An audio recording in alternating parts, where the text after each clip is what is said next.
জাকসু নির্বাচনে অংশ নিতে ২৫ সদস্যের প্যানেল ঘোষণা করেছে ছাত্রদল। জিএস পদে লড়াইয়ে মনোনয়ন পেয়েছেন নারী প্রার্থী। এদিকে রাকসুতে শুরু হয়েছে প্রার্থীদের ডোপ টেস্ট কার্যক্রম। প্রথম বর্ষের শিক্ষার্থীদের ভোটার করতে ক্যাম্পাসে বিক্ষোভ মিছিল করেছে ছাত্রদল। ভোটের হাওয়া চট্টগ্রাম বিশ্ববিদ্যালয়েও। আজ ঘোষণা করা হয়েছে জাকসু নির্বাচনের তফসিল। Walton switch, stylish and elegant. Jahangirnagar বিশ্ববিদ্যালয় কেন্দ্রীয় শিক্ষার্থী সংসদ জাকসু নির্বাচনের প্যানেল ঘোষণা উপলক্ষে ক্যাম্পাসের ২৪ অদম্য চত্বরে সংবাদ সম্মেলন করে ছাত্রদল। ঘোষণা করা হয় ২৫ সদস্যের পূর্ণাঙ্গ প্যানেল। শান্তিপূর্ণ, শিক্ষার্থী বান্ধব ও সহাবস্থানের রাজনীতির চর্চা করে যাচ্ছে। ছাত্রদলের প্যানেলে ভিপি প্রার্থী শেখ সাদি হাসান, জিএস পদে লড়ছেন তানজিলা হোসাইন বৈশাখী, এজিএস পুরুষ পদে সাজ্জাদুল ইসলাম ও এজিএস নারী পদে প্রার্থী আঞ্জুমানারা ইকরা। সুষ্ঠু ভোট হলে পূর্ণ প্যানেলে জয়ী হওয়ার আশাবাদ জানান সংগঠনটির নেতারা।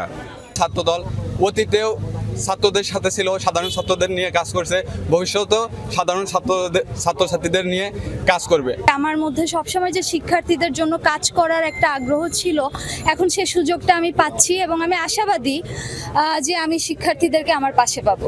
রাজশাহী বিশ্ববিদ্যালয় কেন্দ্রীয় ছাত্র সংসদ রাকসু নির্বাচনে পঞ্চম দিনের মতো মনোনয়নপত্র বিতরণ করা হয়। শুরু হয়েছে প্রার্থীদের ডোপ টেস্ট কার্যক্রমও। প্রথম দিনে বিশ্ববিদ্যালয় মেডিকেল সেন্টারে ৮৭ জনের নমুনা সংগ্রহ করা হয়। প্রথম বর্ষের শিক্ষার্থীদের ভোটার তালিকায় অন্তর্ভুক্ত করার দাবিতে ক্যাম্পাসে বিক্ষোভ মিছিল করে ছাত্রদল।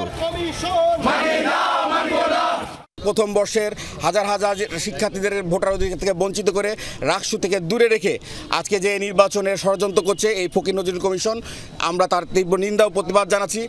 এদিকে প্রায় ৩ যুগ পর চট্টগ্রাম বিশ্ববিদ্যালয় কেন্দ্রীয় ছাত্র সংসদ জাকসু নির্বাচনের তফসিল ঘোষণা করা হয়েছে। আগামী ১৪ সেপ্টেম্বর থেকে শুরু হবে মনোনয়নপত্র বিতরণ। ভোট হবে ১২ অক্টোবর।